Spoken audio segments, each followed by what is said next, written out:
또한 끓는 물에는 이 클로로겐산이라고 하는 폴리페놀과 같은 좋은 성분이 다 녹아버려서 우리가 흔히 감자를 삶았을 때 삶은 물은 다 버리잖아요. 그러니까 이 감자를 삶았을 때 그 좋은 성분도 어느 정도 같이 버려진다고 보시면 될 것 같습니다. 물에 녹아서 버려지기 때문에 감자를 삶아서 먹는 방법은 그렇게 좋은 방법이 될 것 같지는 않고요. 감자를 찌게 되면 오히려 감자의 효소 활성이 늘어나면서 이 클로로겐산 함량이 더 증가한다고 해요. 그리고 우리가 흔히 많이 알고 있는 감자를 드실 때 싹난 부분 다들 많이 조심하잖아요. 하나 더 조심할 것은 싹뿐 아니라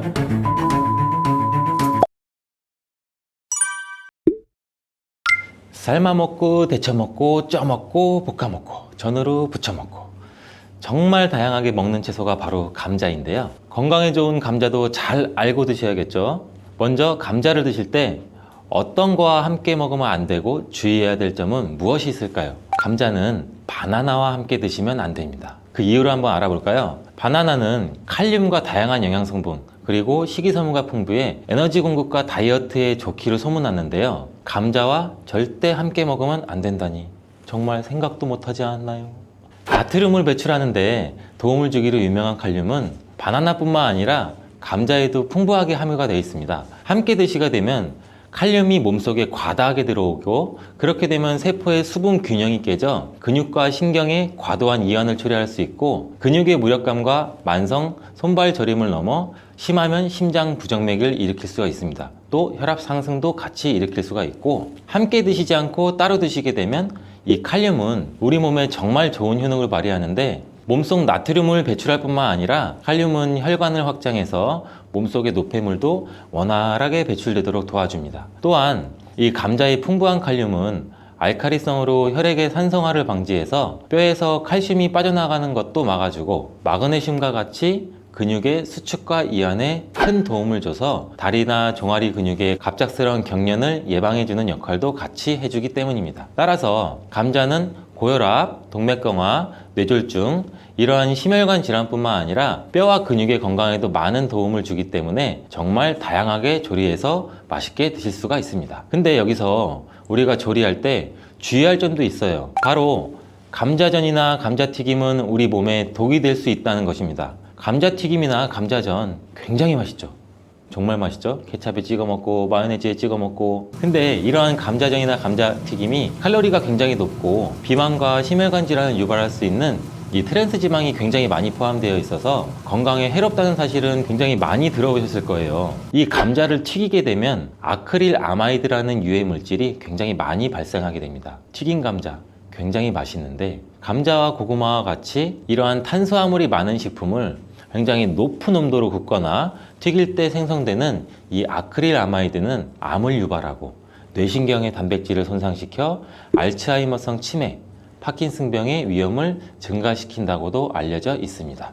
이러한 이유로 아크릴 아마이드는 세계보건기구와 국제암연구소에서 유해물질로 지정된 매우 위험한 물질인데 이런 위험한 물질을 굳이 일부러 만들어 먹을 필요는 없겠죠. 그렇다면 튀김 말고 어떻게 먹어야 되나? 감자를 삶아서 소금이나 설탕을 찍어 먹는 것, 이것 또한 좋아하시는 분들 굉장히 많을 거예요. 근데 물속에 넣어서 삶는 것보다는 감자는 찜기에 쪄서 드시는 게 굉장히 좋습니다. 감자에는 클로로겐산이라고 하는 폴리페놀 성분이 다량 함유가 되어 있는데 이 폴리페놀 성분이 특히 좋은 기능을 굉장히 많이 해요. 이 폴리페놀은 항암 효과가 있고 항산화 작용도 굉장히 강력하기 때문에 세포의 손상을 방지하고 세포의 변형도 방지해주는 기능이 있어 항암 작용도 있다라고 알려져 있고 이 클로로겐산이 심장질환의 위험성 정도도 감소시켜 줄 수 있습니다. 그리고 피부 건강에도 감자가 도움이 될 수 있는데 이는 과산화 지질을 방지해주는 기능도 있습니다. 지질, 지방, 기름이 과산화되는 것을 방지하기 때문에 특히 피부주름, 피부 노화 여러분들 굉장히 많이 심각하게 생각하시고 계시잖아요. 우리 주름만 없어도 피부가 노화가 안 돼도 이 탱탱한 살도 유지할 수 있을 텐데 이거를 막아주는데 감자의 클로로겐산이 굉장히 많은 도움이 될 수가 있습니다. 그리고 다이어트에도 도움이 될 수가 있는데 이 체지방을 분해해주는 효과도 있습니다. 이 클로로겐산이 지방을 분해하기 때문에 비만 방지와 다이어트에 도움이 될 수가 있고 또한 혈당 관리에도 도움이 될 수가 있습니다. 혈당이 급격하게 올라가는 것을 이 클로로겐산이 막아주는 기능이 있기 때문에 당뇨 예방과 혈당 관리에도 도움이 될 수가 있습니다. 근데 이 클로로겐산이 감자의 속살에 있는 게 아니고 감자의 껍질에 많이 들어가 있는데요. 이 감자 껍질 1g당 클로로겐산이 1mg이 들어가 있습니다. 따라서 우리가 감자를 드실 때 감자 껍질을 잘 닦아서 감자 껍질도 같이 함께 드시는 게 더욱 좋습니다. 감자를 조리할 때 클로로겐산의 함량이 변화가 될 수도 있는데 이는 생감자 껍질 1g에 아까 클로로겐산 1mg이 들어가 있다고 제가 말씀드렸죠. 이게 감자를 삶았을 때는 클로로겐산이 1mg에서 0.6mg로 감소하고 또 오히려 찜기에 쪘을 때는 이 클로로겐산 함량이 1.6mg 정도로 높게 변형이 되고 또 구웠을 때는 가장 낮게 0.2mg 정도 그램밖에 들어있지 않습니다. 또한 끓는 물에는 이 클로로겐산이라고 하는 폴리페놀과 같은 좋은 성분이 다 녹아버려서 우리가 흔히 감자를 삶았을 때 삶은 물은 다 버리잖아요. 그러니까 이 감자를 삶았을 때 그 좋은 성분도 어느 정도 같이 버려진다고 보시면 될 것 같습니다. 물에 녹아서 버려지기 때문에 감자를 삶아서 먹는 방법은 그렇게 좋은 방법이 될 것 같지는 않고요. 감자를 찌게 되면 오히려 감자의 효소 활성이 늘어나면서 이 클로로겐산 함량이 더 증가한다고 해요. 그리고 우리가 흔히 많이 알고 있는 감자를 드실 때 싹난 부분 다들 많이 조심하잖아요. 하나 더 조심할 것은 싹뿐 아니라 이 녹색으로 변한 감자입니다. 감자 싹에는 솔라닌이라고 하는 독성 물질이 포함되어 있는데 이거는 섭취해서 안 된다는 건 이미 모두 잘 알고 계시잖아요.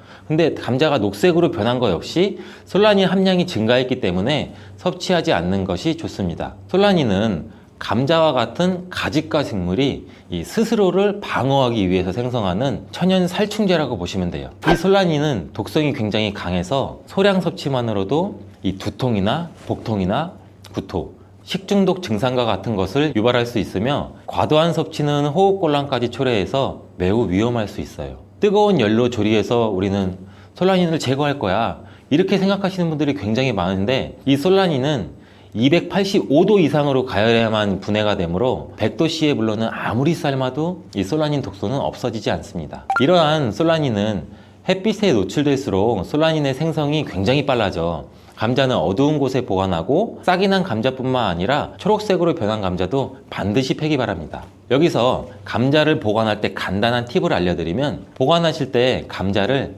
사과와 함께 두시면 사과에서 발생하는 이 에틸렌 가스가 감자에 싹이 나는 것을 억제해줘서 감자를 더 오래 신선하게 보관할 수 있습니다. 자, 그럼 감자 요리를 할 때 버터에 굽고 치즈를 올려 드시면 맛있잖아요. 아, 벌써 군침이 도는데 근데 이러한 버터랑 치즈가 문제가 될 수가 있어요. 그 맛으로만 본다면 감자와 치즈, 버터의 만남은 최고의 풍미를 자랑하는데 건강에는 최악이랍니다.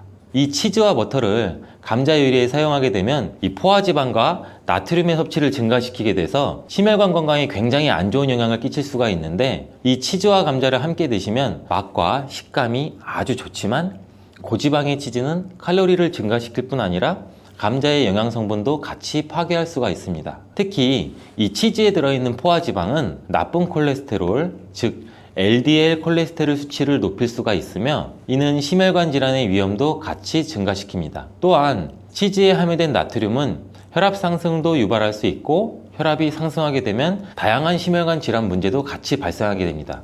따라서 저지방 또는 무지방 치즈를 선택해서 같이 곁들여 드시길 바라겠습니다.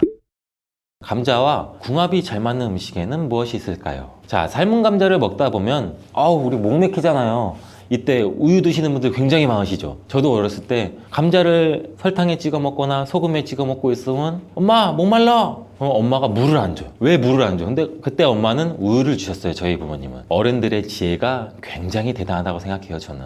이때 우유를 드시면은 아주 잘 선택한 거예요. 감자를 먹게 되면 좋은 이유 중 하나는 풍부한 단백질을 섭취할 수 있다는 건데 감자가 탄수화물 덩어리로 알려져 있는데 실제로는 고품질의 단백질도 함유하고 있어요. 이 감자의 단백질은 우유와 계란에 이어서 흡수율이 굉장히 높으며 콩보다 우수한 단백질로 여러 군데에서 평가받고 있습니다. 하지만 감자에는 비타민 A, 칼슘, 지방이 부족한데 우유가 감자의 부족한 영양 성분을 완벽하게 보충해줘요. 반면에는 우유에는 비타민 C가 부족한데 감자의 비타민 C가 풍부해서 서로의 궁합이 쿵짝쿵짝 굉장히 잘 맞는 거죠. 감자를 우유와 함께 갈아 마시거나 따뜻한 감자 스프를 만들어 드시는 것도 매우 좋습니다. 감자를 껍질째 조리해서 우유와 함께 드시면 혈당 상승 걱정 없이 우리 몸에 에너지와 영양을 충분하게 공급할 수 있습니다. 다음으로는 감자와 궁합이 잘 맞는 음식에 식초가 있습니다. 감자와 식초와의 조합은 매우 생소하지 않아요? 처음 들어보셨죠? 근데 감자에는 각종 비타민이 정말 많이 들어있는데 그 중에서도 특히 비타민 C가 풍부하게 많이 들어있어요. 감자 한 개에는 비타민 C 우리가 섭취하는 하루 권장 섭취량의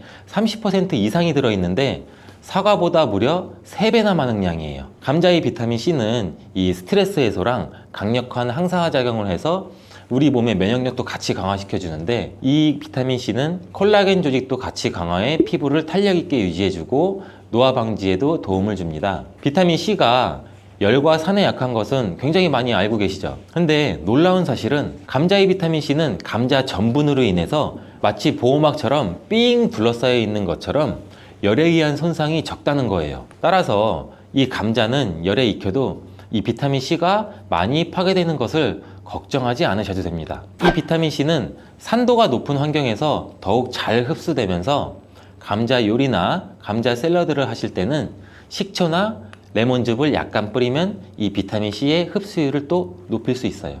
양파 또한 감자랑 함께 드시면 보약이 되는데 이 감자가 위 건강에 좋다는 사실을 알고 계시나요?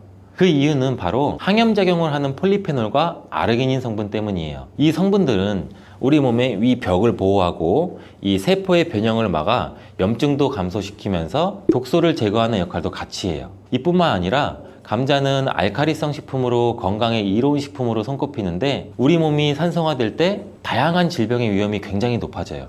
특히 혈액 중에 산도가 올라가게 되면 염증이 발생하고 이 염증은 다양한 질환도 유발시키고 이 염증이 암과 다른 질병으로도 발전한 가능성이 있기 때문입니다. 그렇기 때문에 이 알칼리 식품인 감자를 섭취를 해서 우리 몸을 중화시켜서 질병을 예방할 수도 있습니다. 양파는 감자와 마찬가지로 알칼리성 음식으로 인정받아서 감자의 항염 및 항암 효과를 강화하는 뛰어난 시너지를 보여주는데 이 혈관 청소부라고 불리는 양파는 혈관 벽을 강화시켜주고 염증도 효과적으로 제거해줍니다. 또한 감자에 포함된 비타민의 흡수율을 높여줘 감자의 효능도 극대화시켜 줄 수 있습니다. 자, 감자와 같이 먹으면 좋은 음식 중 또 다른 한 가지는 토메이토입니다. 이 토마토가 건강에 이로운 슈퍼푸드라는 사실은 여러분들 누구나 다 알고 계시잖아요. 이런 토마토는 감자와 함께 드시면 정말 보약과 같은 효능을 발휘하게 되는데요. 토마토와 감자를 함께 섭취하는 것은 항산화 물질과 비타민의 섭취를 증가시키며 특히 토마토의 라이코펜과 감자의 비타민 C는 함께 작용해서 신체의 항산화 작용을 극대화시켜줍니다. 이 둘의 만남은 우리 면역 체계를 강화시켜주고 염증도 감소시켜서 전반적인 우리 몸의 건강을 증진하는 데 도움을 줄 수 있습니다. 이 토마토와 감자는 심혈관 건강을 강화하고 혈압을 조절하는 데 도움도 줄 수 있는데 이 풍부한 섬유질과 항산화 물질은 장내 환경도 개선해 주기도 합니다. 또한 콩과 식물들도 감자와 함께 먹으면 정말 좋은데요. 이들은 함께 먹으면 균형 잡힌 영양 성분을 섭취하게 됩니다. 이 콩과 식물은 식물성 단백질, 섬유질, 철분, 마그네슘과 여러 비타민을 포함해서 심혈관을 건강하게 해주고 소화기관의 건강 개선과 혈당 조절에 훌륭한 효능을 발휘합니다. 따라서 당뇨병도 예방할 수 있고 혈당을 조절해주면 혈관이 건강하게 유지되고 혈관의 건강은 또 치매 예방에도 큰 역할을 해주는 거예요. 콩과 식물과 감자를 함께 섭취하는 것은 이 단백질과 필수 미네랄의 훌륭한 조합을 만들어 주기도 해요. 포만감을 유지시켜주고 장기적인 에너지 공급도 지원하고 감자의 복합 탄수화물과 잘 어울려 식후에 급격한 혈당 상승도 억제해줍니다. 오늘은 감자에 대해서 알아봤는데요. 오늘 저녁 반찬은 감자를 곁들여 먹는 것이 어떨까요? 나이가 들수록 단백질이 더 중요하다는 말을 들어보신 분들도 굉장히 많이 있을 거예요. 단백질을 충분히 섭취하지 않으면 근육량이 급격히 줄어들게 되는데 이렇게 되면 또 근력도 같이 약화되고 근감속증을 유발시킬 수도 있어요. 그래서 충분한 단백질을 공급받지 못하면 우리 몸은 뇌 기능이 떨어지고 치매나 인지 기능 저하의 위험도 점점 커질 수가 있다는 가능성이 있다는 거예요. 필수적인 단백질을 충분히 섭취하기 좋은 음식에는 그럼 과연 무엇이 있을까요? 50대 이후에 근육이 많이 빠졌다면 이것을 드시면 됩니다.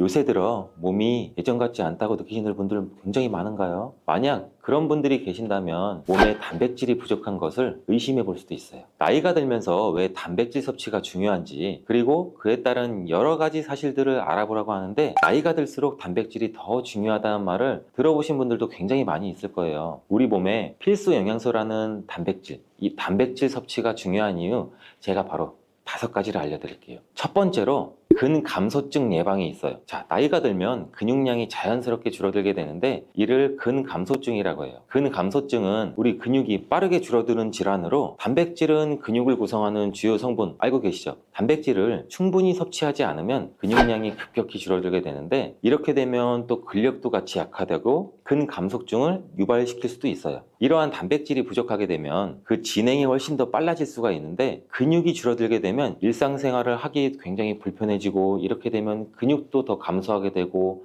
악순환이 계속 생길 수가 있죠. 단백질 섭취와 운동을 같이 병행하는 게 제일 좋아요. 원래 흔히들 많이 알고 계시잖아요. 단백질이 중요한 이유 두 번째는 면역력 증가예요. 이 단백질과 면역력이 연관이 있다고 하시면서 의아해하시는 분들 굉장히 많아. 뭐가 관계가 있어? 뭐가 연관이 있지? 자, 지금부터 한번 볼 텐데, 단백질은 우리 몸속의 세포 그리고 장기뿐 아니라 수많은 호르몬을 구성하는 굉장히 중요한 요소예요. 또 단백질이 면역 시스템에서 중요한 역할을 하는 항체와 효소를 생성하는데, 백혈구라고 많이들 들어보셨죠? 이 백혈구는 우리 몸의 감염을 인식하고 싸우는 우리 전투부대예요. 주요한 면역세포인데, 이 백혈구가 주로 단백질을 사용해서 우리 몸에 쳐들어온 병원균을 인식하고 항체를 만들어서 병원균을 물리치게 되는 중요한 역할을 해요. 또한 우리 몸의 중요한 면역세포도 감염에 대응할 때 단백질을 쉽게 말해 먹이로 사용해서 신호를 보내고 병원균을 파괴하는 작용을 해요. 그럼 이 단백질이 굉장히 중요하다는 거 아시겠죠? 나이가 들면 들수록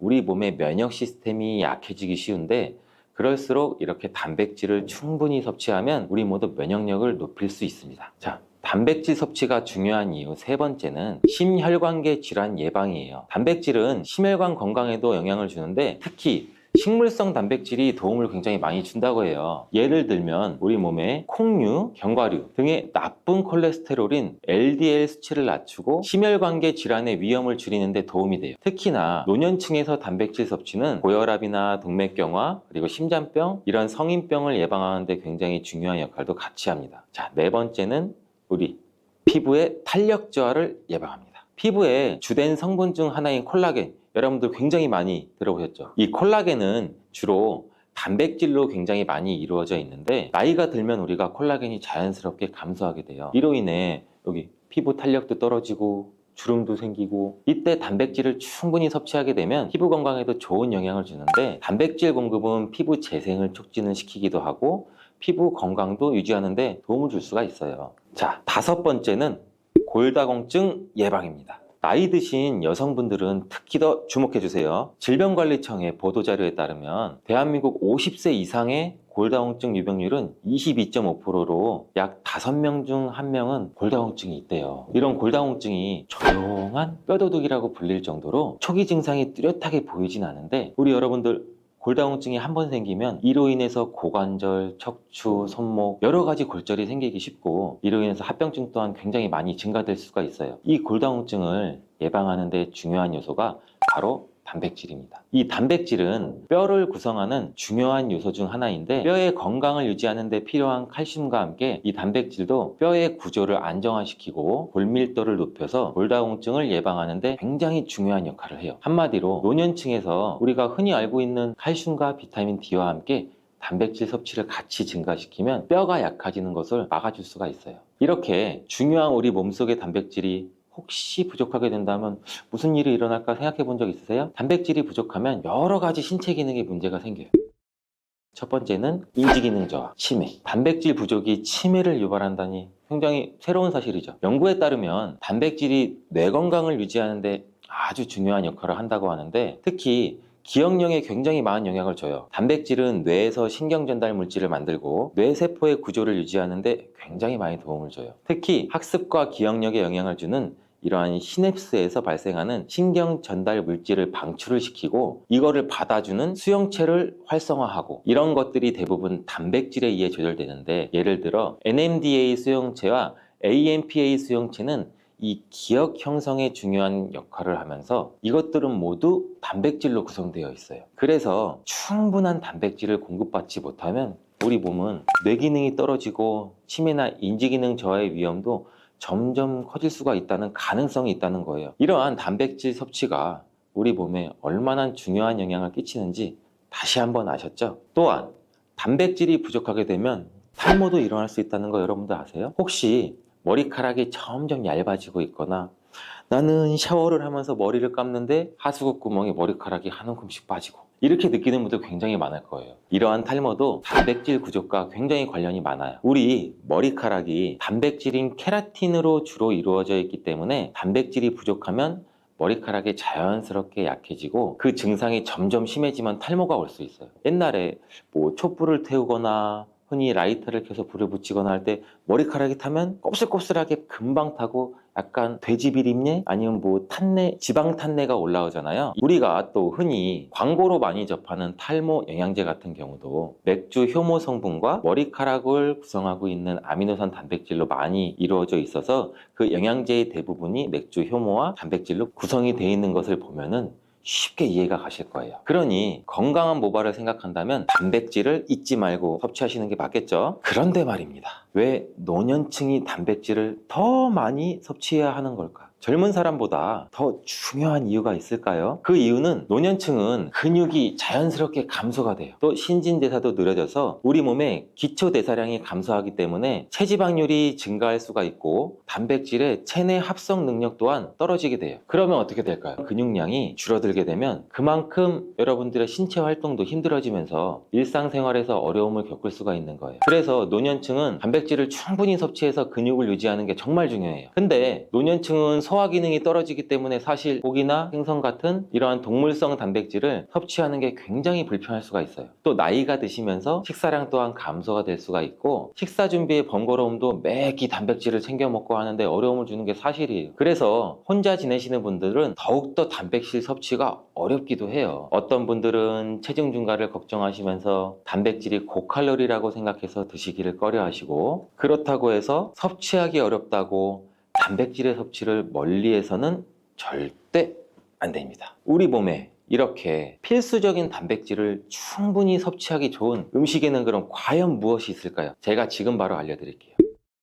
단백질을 섭취하기에 좋은 추천 음식 4가지를 바로 소개해드리면, 첫 번째, 계란입니다. 사실 단백질 하면 가장 먼저 떠오르는 식품이 계란이죠. 운동을 굉장히 많이 하는 분들도 계란도 많이 먹고, 이 하루에 필요한 단백질의 20%를 계란으로 섭취할 수 있다는 거 아셨나요? 특히 계란의 단백질은 완전 단백질로 분류하게 되는데, 이는 우리 몸이 제대로 기능하는데 필요한 필수 아미노산을 포함한다는 거예요. 계란은 단백질뿐 아니라 비타민 A, D, E도 함유하고 있어서 건강에 매우 좋은데, 자연적으로 비타민 D를 함유하고 있는 드문 식품 중 하나예요, 이 계란이. 또한 계란 노른자에는 칼슘, 구리, 요오드, 철분, 이렇게 미네랄 굉장히 많이 풍부하고 있는데, 이 계란을 먹으면 정말 많은 다양한 영양소를 섭취할 수 있다면 이점이 분명하게 있다는 거예요. 자, 두 번째 식품은 생선이에요. 우리 등푸른 생선 좋다는 이야기는 누구나 한 번쯤은 들어보셨을 텐데, 사실 이 등푸른 생선뿐 아니라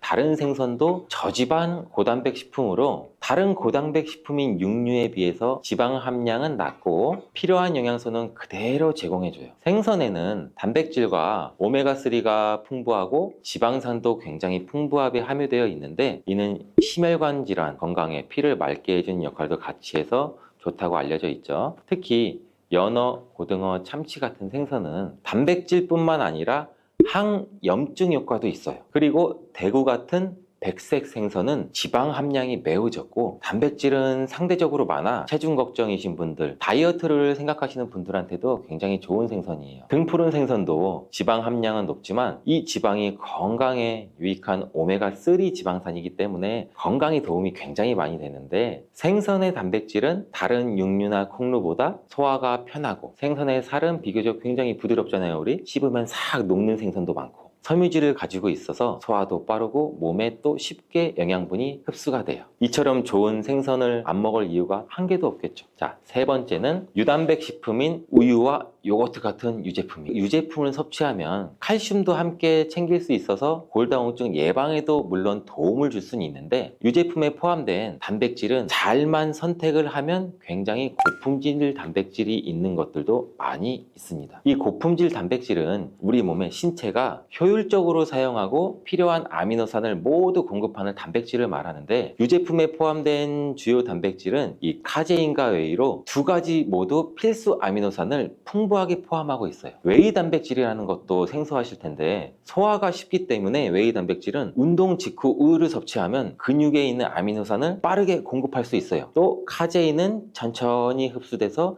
장기간 일정 수준의 아미노산을 우리 몸에 제공해 근육 손실을 방지하는 데 도움을 줄 수가 있어요. 하지만 우유 제품을 먹으면 속이 더부룩하거나 불편하신 분들도 많으시죠. 많은 사람들이 유제품을 섭취할 때 소화 불편을 겪을 수가 있는데, 특히 락토스 불내증, 즉 유당불내증이 있는 경우에요. 어린이들도 유당불내증이 있는 어린이가 많아서 요새 시장은 굉장히 다양해져서 이런 분들을 위한 락토프리 우유, 치즈, 요구르트 등은 이 락토스가 거의 없거나 적은 제품들도 굉장히 많이 나와 있어요. 이 락토스 불내증이 있는 사람들도 이런 유제품은 문제없이 섭취가 할 수 있는데, 소화가 어렵거나 내가 힘드신 분들은 참고하시면 될 것 같아요. 자, 네 번째는 콩류예요. 우리 콩류 또한 식물성 단백질로 굉장히 유명하죠. 콩류는 식물성 단백질을 제공하는 가장 대표적인 식품인데, 두부나 우유 같은 식품으로 쉽게 섭취할 수도 있고, 콩류와 같은 식물성 단백질은 고기와 유제품과 같은 동물성 단백질에 비해 지방 함량이 굉장히 낮아요. 또한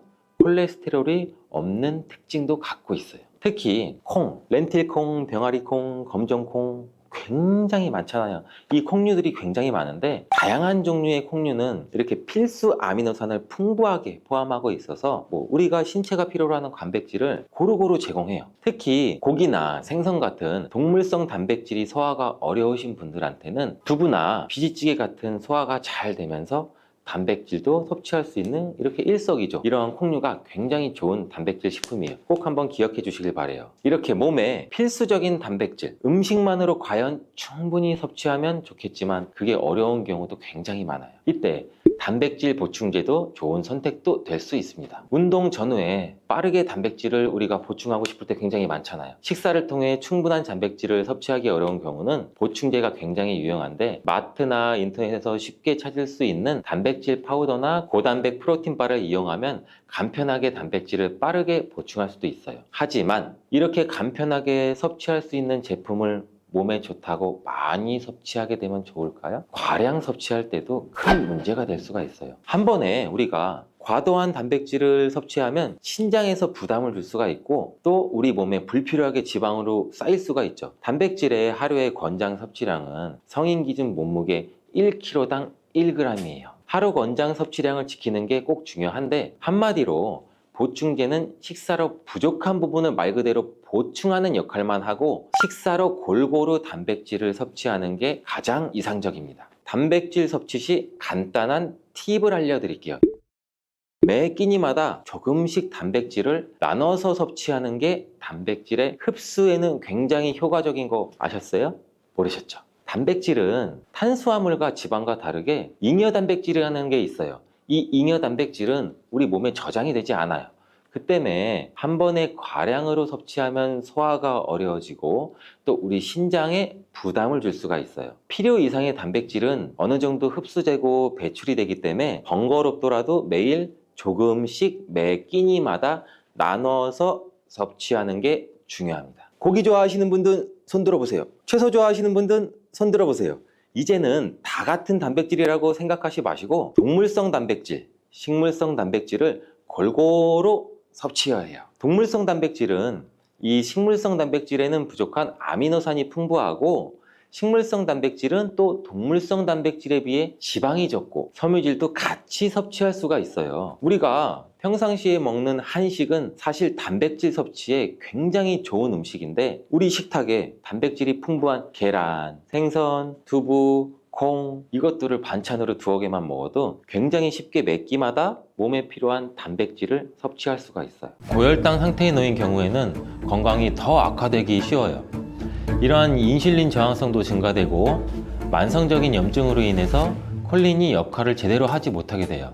이러한 혈관 내의 싸움은 고혈압이나 동맥경화와 같은 심혈관 질환을 일으키고 인슐린 분비 이상으로 당뇨병까지 초래할 수 있고 만성염증은 암이나 치매의 뇌질환 같은 경우로 유발할 가능성도 있습니다. 그렇기 때문에 건강을 생각한다면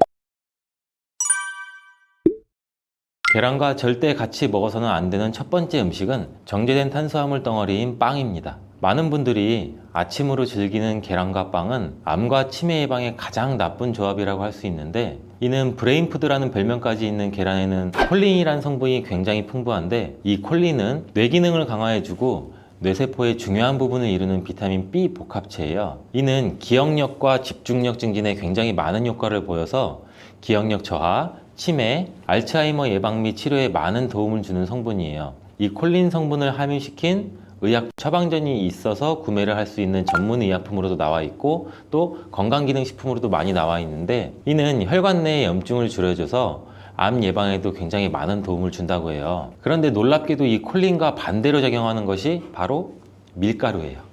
이 밀가루는 75% 이상이 탄수화물로 구성되어 있고, 이런 저품질의 탄수화물이 많은 빵을 먹게 되면 혈당 수치가 올라가는 혈당 스파이크, 이 혈당 스파이크는 갑자기 혈당이 치솟는 경우거든요.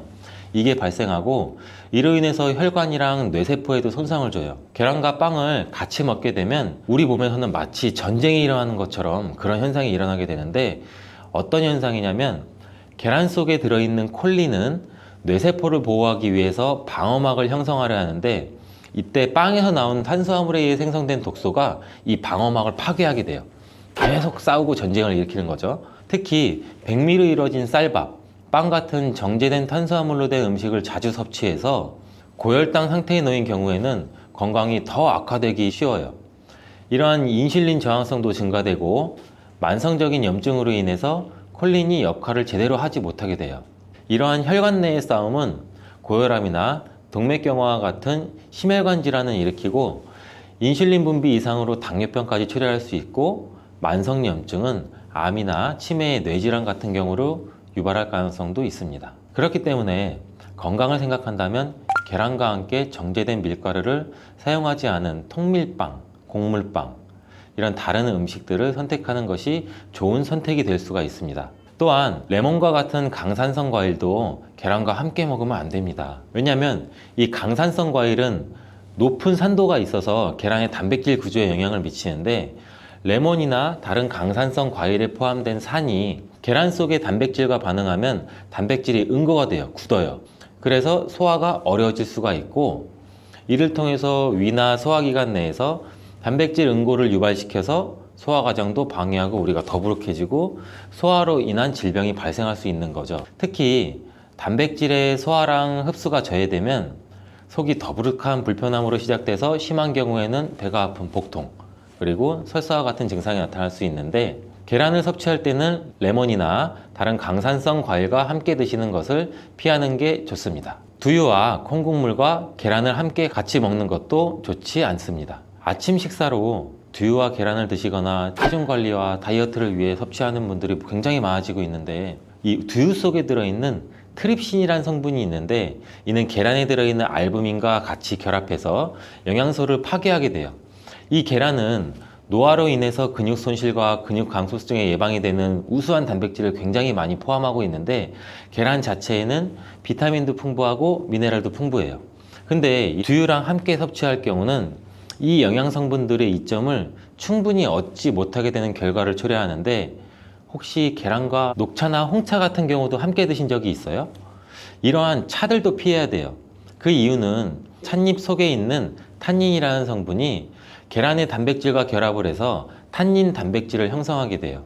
이는 우리 위랑 장에 문제를 일으킬 수 있고, 이 탄닌 단백질은 우리 몸의 장, 장의 연동운동, 올라가고 내려가고 장이 주물떡거리고 우리가 변을 잘 보아야 되는데 이런 장의 연동운동까지도 늦추게 되고 또 장내 환경도 악화시켜서 변비를 유발할 수도 있고 아니면 발암물질의 체내 흡수 가능성을 높일 수가 있어요. 이렇게 탄닌과 계란의 조합이 건강에 악영향을 주기 때문에 계란과 감을 함께 드시는 것도 안 좋습니다. 계란을 먹은 뒤에 감을 드시면 가벼운 두통과 설사 그리고 구토 증상까지 나타날 수 있으며 심각한 경우에는 급성 위장병이 나타날 수 있고 또 폐결석도 나타날 수 있어요. 이런 이유도 감에 들어있는 탄닌 성분이 단백질 소화 기능을 방해하기 때문인데요. 이러한 탄닌은 위와 소화기관 안에서 단백질과 결합해서 덩어리를 형성하고 단백질의 분해 요소일 작용을 방해하기 때문입니다. 계란과 함께 섭취할 때는 탄닌이 들어있는 음식은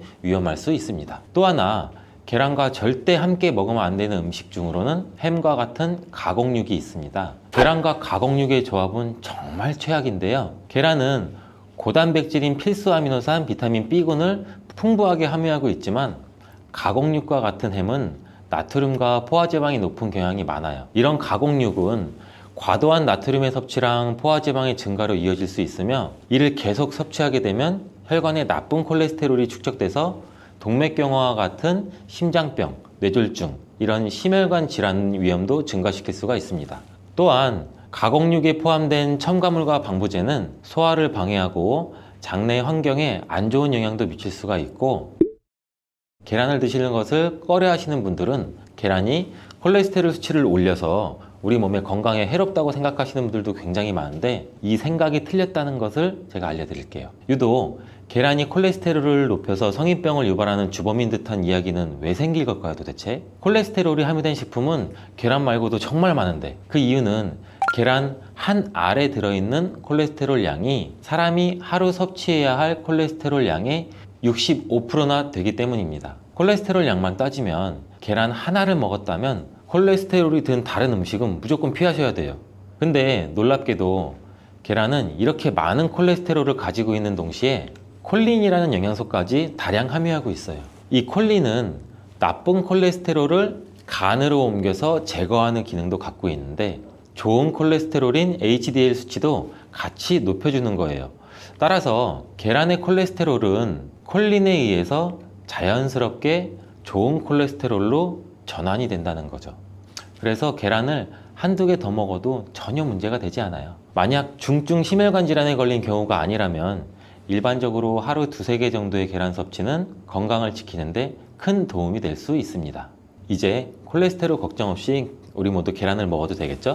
당뇨가 있으신 분들도 마찬가지예요. 50대 이후가 되면 당뇨 환자가 급격히 많아지게 되는데 당뇨는 정말 무서운 병이에요. 당뇨는 당뇨 한 가지만으로도 위험하지만 당뇨로 인한 고혈압, 심근경색, 뇌졸중, 치매, 다른 질병을 유발시키기 때문에 그런데 당뇨의 원인 중 하나는 비만이 있는데 이 비만 관리가 바로 당뇨 관리로 직결된다고 해도 과언이 아니죠.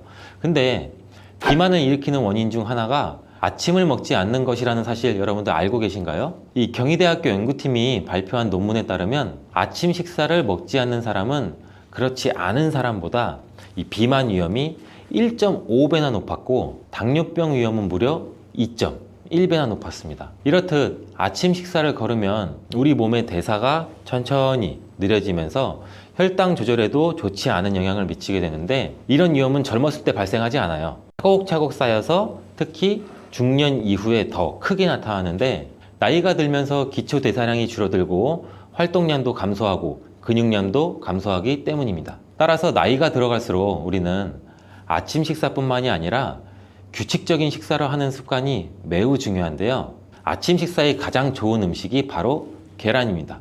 계란에는 우리 몸에 꼭 필요한 다양한 영양소가 풍부하게 들어있기 때문인데 특히 당뇨 때문에 고생하시는 분들 굉장히 많으시죠. 이 당뇨 때문에 고생하시는 분들에게는 최고의 식품이라고 할 수가 있어요. 우선 계란에는 고품질의 단백질이 굉장히 많이 들어있는데 계란 한 개에 약 6g 정도가 들어있고 이 단백질이 포만감도 오래 유지시켜줘서 과식도 예방하는 데 굉장히 많은 도움이 되고 또 이 단백질은 혈당을 조절하는 호르몬인 인크레틴이라는 호르몬 분비를 촉진시켜서 식후 혈당이 급격히 상승하는 혈당 스파이크도 억제하고 안정적으로 유지하는 데 굉장히 효과가 좋습니다. 이뿐 아니라 계란 노른자에 있는 비타민 D, 비타민 B, 콜린 등 중요한 영양소들이 풍부하게 들어있어 비타민 D는 인슐린 분비와 감수성을 높이고 면역력도 길러주고, 콜린은 간 건강에 도움을 줘서 지방간을 예방하는 데 굉장히 효과적인 성분입니다. 이 지방간은 비만과 당뇨의 위험 요인 중 하나인데,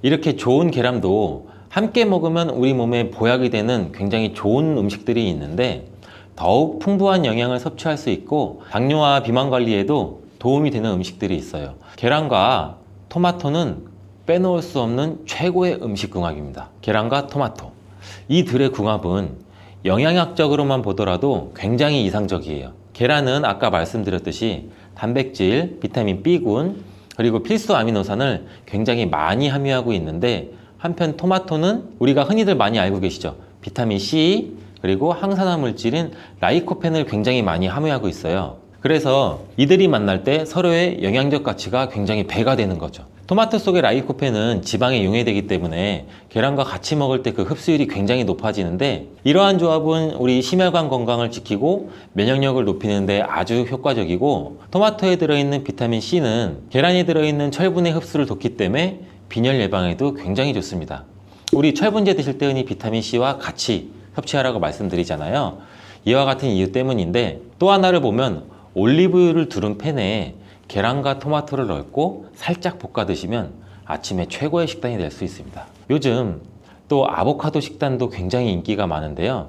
흔히 지중해 식단 뭐 이렇게 말씀을 많이들 하고 계시죠. 계란과 아보카도도 굉장히 좋은 궁합인데, 계란에는 매번 말씀드리지만 굉장히 많은 영양소가 있는데, 아보카도에 함유된 건강에 좋은 지방산, 특히 오메가3 지방산과 비타민 E를 많이 갖고 있어 이 두 가지 재료가 만나면 서로가 영양적 시너지가 굉장히 폭발합니다. 이 아보카도 속의 건강한 지방은 계란이 단백질 흡수를 더욱 좋게 하고 흡수율을 더욱 높입니다. 또 계란 속에 있는 비타민과 무기질은 아보카도의 지방산을 흡수하는 데 도움을 주고, 이러한 조합은 심혈관 질환 그리고 뇌 건강에 굉장히 긍정적인 효과도 주고 전반적으로 건강을 굉장히 많이 향상시키는 효과도 같이 갖고 있는데, 이 아보카도와 계란을 함께 먹음으로써 식이섬유와 건강한 지방의 결합이 우리 몸의 포만감도 높이고 장내 환경을 굉장히 많이 개선을 시킬 수가 있습니다. 간단하게 아보카도와 계란 샐러드를 아침에 만들어 드시면 어떨까요? 계란을 또한 채소와 함께 드시면 비타민의 흡수율도 증가시킬 수가 있어요. 특히 호박을 섭취하면 부교감 신경을 활성화시켜서 마음을 안정시키고 또 불안감 및 긴장을 완화시켜 주는데 높은 효능을 발휘합니다. 스트레스는 만병의 근원이라고 하는데, 이 계란과 호박을 함께 드시면 스트레스는 물론 몸의 피로도 같이 줄여주기 때문에 비타민 A와 베타카로틴이 많은 호박을 섭취하면 또 눈 건강에도 굉장히 유익하다고 합니다. 계란에 함유된 루테인과 지아자틴과 같은 카로티노이드 성분과 함께 작용하여 강력한 항산화 효과를 발휘하고 망막을 보호하고 황반색소 밀도도 유지시키고 녹내장 또 퇴행성 안구 질환의 발병률도 낮춰줄 수 있습니다. 우리 흔히 많이 드시는 눈 영양제 조합을 보면은 루테인, 지아잔틴, 항산화 물질인 아스타잔틴, 또 베타카로틴과 이렇게 다 같이 구성이 되어 있는 걸 보셨을 거예요. 그 이유가 바로 여기에 있습니다. 최근에 시야가 뿌옇게 느껴지는 분들이 계란과 호박을 곁들인 식사를 하시면 더욱 좋답니다. 계란과 완벽하게 어울리는 다른 식재료 중 하나는 치즈가 있습니다. 치즈는 그 맛이 좋을 뿐만 아니라 영양학적으로도 계란과 아주 좋은데, 계란이 완전 식품으로 여겨질 정도로 여러 영양소를 가지고 있음에도 불구하고 상대적으로 칼슘 함량은 굉장히 낮아요. 근데 유제품인 치즈는 칼슘을 풍부하게 함유하고 있어서 이를 보완해 줄 수가 있죠. 특히 유제품 중에서는 치즈는 계란과 굉장히 잘 어울리는데, 치즈는 발효된 우유에서 만들어지면서 그 발효 과정에서 유산균이 작용해 단백질 함량이 감소해서 과다한 단백질의 섭취를 피하면서도 서로 영양적 혜택을 굉장히 많이 보완할 수가 있어요. 이 사과도 계란과 정말 잘 어울리는 식품인데, 다양한 영양소가 계란에 굉장히 균형 있게 포함되어 있는데, 이 비타민 C와 식이섬유가 상대적으로 적은 편이라는 점에서 사과가 이를 완벽하게 보완해 줄 수가 있어요. 사과는 비타민과 식이섬유가 많아서 장 기능을 활성화하고 배변을 원활하게 하는 데 기여할 뿐만 아니라 혈관에 누적된 해로운 콜레스테롤도 없애 동맥경화, 심장질환, 뇌졸중 등 심혈관 질환을 예방하는 데 도움을 많이 줘요. 특히 단백질 소화에 매우 이롭다는 점에서 계란 섭취 후 소화가 약간 더부룩하게 느껴지시는 분들이라면 이때 사과를 드신다면 소화액 분비를 촉진시켜서 소화를 도움을 줄 수 있습니다. 오늘도 똑똑하고 건강한 식습관을 위해 노력해보면 어떠신가요? 건강한 습관이 나를 만든다. 잊지 않기를 바라겠습니다.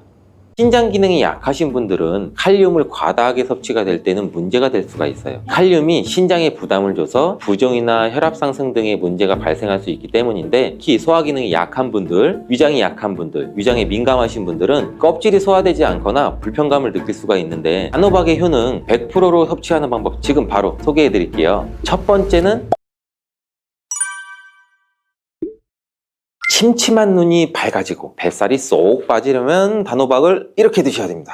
호박이 넝쿨째 굴러 떨어졌다 라는 표현 굉장히 많이들 들어보셨죠? 큰 힘을 들이지 않으면서 우연하게 좋은 일이 생기거나 큰 성과를 거둘 때 이런 속담이 쓰이죠. 옛부터 단호박 자체는 그 자체로 맛있고 영양가가 풍부한 식품으로 굉장히 많은 사랑을 받아온 채소예요. 이 맛있는 단호박이 우리의 건강에 다양한 효능을 제공하는 사실도 여러분들도 많이 아실 거예요. 단호박의 효능, 그리고 단호박에 대한 건강한 삶을 사는 데 도움이 되는 정보들 우리 한번 같이 알아볼게요. 단호박은 맛도 좋고 건강에 굉장히 많은 효능을 가지고 있는 정말 훌륭한 식품이에요. 이런 단호박의 놀라운 효능 5가지를 제가 지금 바로 알려드릴게요. 첫 번째 효능은 심혈관 건강 개선이에요. 단호박에는 불포화 지방산과 식이섬유가 풍부하게 들어있는데, 이런 성분이 우리 콜레스테롤 수치도 조절해주고 혈액순환도 원활하게 도와줘요. 또 이 불포화 지방산은 체내에 축적된 나쁜 콜레스테롤도 감소시키고 혈관벽도 건강하게 유지하는 데에도 효과가 있어요. 칼륨은 또 혈압 조절에도 굉장히 효과적이죠. 나트륨의 작용도 중화시키고 혈압 상승도 도움을 주고. 그래서 이 칼륨이 풍부한 단호박은 고혈압 예방이나 관리에 굉장히 도움을 줄 수 있는 식품이기도 해요. 평소에 심혈관 질환이 걱정되거나 고혈압을 관리하고자 하는 분들한테는 단호박이 매우 좋은 식품인데, 단호박을 자주 섭취하게 되면 혈액순환도 개선되고 혈압이 안정적으로 되고 심장질환 예방에도 매우 효과적이기 때문에 이 심혈관 건강을 지키는 데는 굉장히 큰 도움이 돼요. 심혈관 건강, 이제부턴 단호박으로 한번 예방해보세요. 단호박의 두 번째 효능은 다이어트에 효과가 좋다는 거예요. 단호박은 저칼로리 식품이고 다이어트를 할 때 섭취하면 굉장히 좋은 음식인데, 단호박이 가지고 있는 열량은 100g당 약 40에서 50칼로리 정도밖에 안 되는데, 보통 다이어트 하실 때 고구마 많이들 드시잖아요. 고구마가 갖고 있는 열량은 100g당 약 85에서 110칼로리라고 해요. 단호박의 칼로리는 고구마의 반도 안 돼요. 그래서 단호박은 다이어트 할 때 칼로리 걱정 없이 먹을 수 있는 식품 중에 하나인데, 거기다가 이 식이섬유도 풍부해서 포만감도 오래 유지시켜줘요. 이러한 특징 때문에 간식 대신 단호박을 드시면 과식도 방지할 수 있고 우리 체중 조절에도 효과적이에요. 또한 단호박의 식이섬유는 소화가 잘 되지 않아서 장에서 천천히 흡수가 되기 때문에 혈당 조절에도 굉장히 유익한데, 급격한 혈당 상승도 막아주고 다이어트 중에서도 혈당이 급격히 떨어지지 않게 도와줘요. 또 다이어트 중에 발생할 수 있는 변비까지 예방해 줄 수가 있기 때문에 체중 감량을 도울 뿐 아니라 우리 장 건강도 함께 챙길 수가 있겠죠. 다이어트 중이라면 단호박 간식이나 식사 대용으로도 한번 활용해 보세요. 맛도 좋고 영양도 풍부한 최고의 다이어트 식품이에요. 단호박의 세 번째 효능은 바로 눈 건강에 도움이 된다는 점이에요. 단호박은 당근과 마찬가지로 비타민 A와 베타카로틴이 굉장히 풍부하게 들어있는데, 두 성분은 우리 눈의 건강을 지키는데 굉장히 중요한 역할을 해요. 비타민 A는 눈의 망막을 건강하게 유지하는 데 도움을 주고 시력 저하도 예방하는 데 굉장히 효과적이에요. 특히 야맹증 예방에도 도움을 줄 수가 있고, 이 베타카로틴은 강력한 항산화 작용도 같이 해서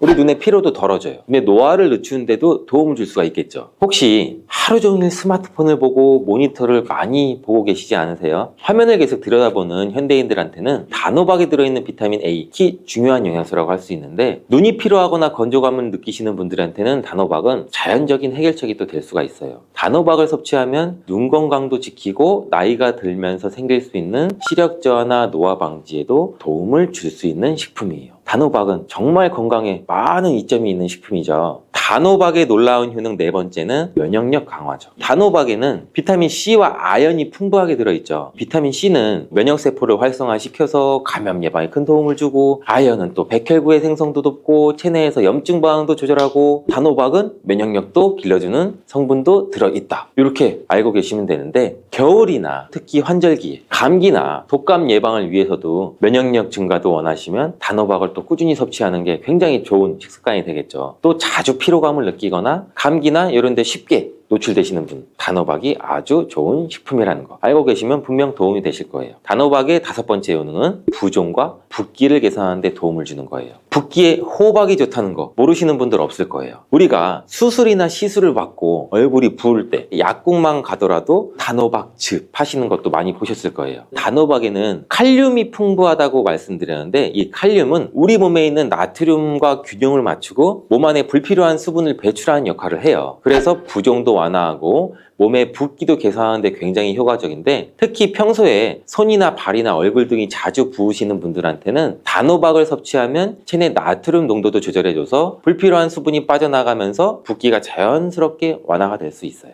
이렇게 효능이 많은 단호박을 어떻게 섭취하느냐에 따라 그 효과가 달라질 수 있다는 사실 이제는 알고 계시죠? 섭취 방법에 따라 효능의 50%만 섭취하게 될 수도 있고 100%로도 바뀔 수가 있어요. 단호박의 효능 100%로 섭취하는 방법 지금 바로 소개해 드릴게요. 첫 번째는 껍질까지 섭취하는 거예요. 단호박의 껍질은 과육과 견줘봐도 손색 없을 정도의 많은 영양소를 포함하고 있어요. 단호박의 껍질에는 대부분 폴리페놀이라는 게 함유되어 있고, 드실 때는 꼭 껍질까지 함께 드시는 게 굉장히 중요한데, 단호박 껍질에는 단호박 속 알맹이에는 없는 페놀산이 들어있어요. 페놀산은 우리 노화도 방지해주고 혈액순환도 도와줘서 심혈관 질환 예방에도 굉장히 효과적이에요. 또 이 껍질에는 비타민 A랑 C 이러한 항산화 물질들이 포함되어 있어서 피부 건강과 면역력 강화에도 굉장히 효과적이에요. 그래서 단호박을 섭취할 때는 꼭 껍질까지 함께 드시는 게 좋은데, 물론 껍질을 드실 때는 꼭 깨끗하게 세척을 하고 농약이나 불순물 같은 게 묻어있지 않은지 잘 확인하고 드시는 게 중요하겠죠. 그리고 껍질이 두껍고 질기게 느끼신다면 부드럽게 찌거나 껍질째 구워서 섭취하면 훨씬 더 편안하게 드실 수가 있어요. 단호박은 버릴 게 하나도 없는 채소인데, 호박잎도 몸에 굉장히 유익하다는 거 혹시 알고 계시나요? 호박잎은 비타민 A랑 C랑 칼슘, 철분이 풍부해서 뼈 건강에도 도움이 되고 항산화 성분도 많고 우리 몸에 염증도 들여주고 소화 기능을 돕는 데도 굉장히 효과적이에요. 특히 피로 회복에도 좋고 우리 몸에 독소를 배출하는 데도 도움을 줄 수가 있는데, 호박잎은 찜이나 국, 볶음 등으로 다양하게 요리해서 섭취할 수가 있고, 호박잎을 섭취하는 것도 단호박을 더 효과적으로 활용하는 좋은 방법이니 버리지 말고 꼭 같이 요리해서 드셔보세요. 단호박을 드실 때 호박씨 빼놓을 수 없죠. 호박씨가 수면 내에 도움을 준다는 거 혹시 들어보셨어요? 호박씨에는 트립토판이라는 성분이 들어있어서 이 성분은 수면 개선에 큰 도움을 줄 수 있는 성분이에요. 트립토판이라는 성분은 우리 수면 리듬을 조절해주는 세로토닌과 멜라토닌으로 변환이 되는데, 불면증이나 수면의 질이 낮은 분들한테는 호박씨는 정말 유용한 식품이에요. 이 호박씨에는 또 단백질과 건강한 지방이 풍부해서 혈당 조절에도 도움을 줄 수가 있는데, 혈당이 급격히 오르거나 내리는 것도 막아주고 당뇨병 예방에도 굉장히 효과적이에요. 그래서 호박씨는 다이어트에도 매우 좋고, 식사 후 간식으로 섭취하면 또 포만감도 오래 유지시킬 수가 있겠죠. 여담으로 우리 왜 다른 사람 단점을 뒤에서 막 얘기하는 거 보고 뒷담화 한다고 하잖아요. 근데 비속어로 호박씨 깐다 이러잖아요. 과연 어떤 것 때문에 이런 이야기가 나왔을까요? 저도 궁금해요. 혹시 아시는 분들 댓글 한번 달아주세요. 이렇게 단호박은 아주 건강에 좋은 식품인데 섭취할 때도 당연히 주의사항이 있어요. 건강을 지키기 위해서 몇 가지 단호박 섭취 시 유의사항을 알려드릴게요.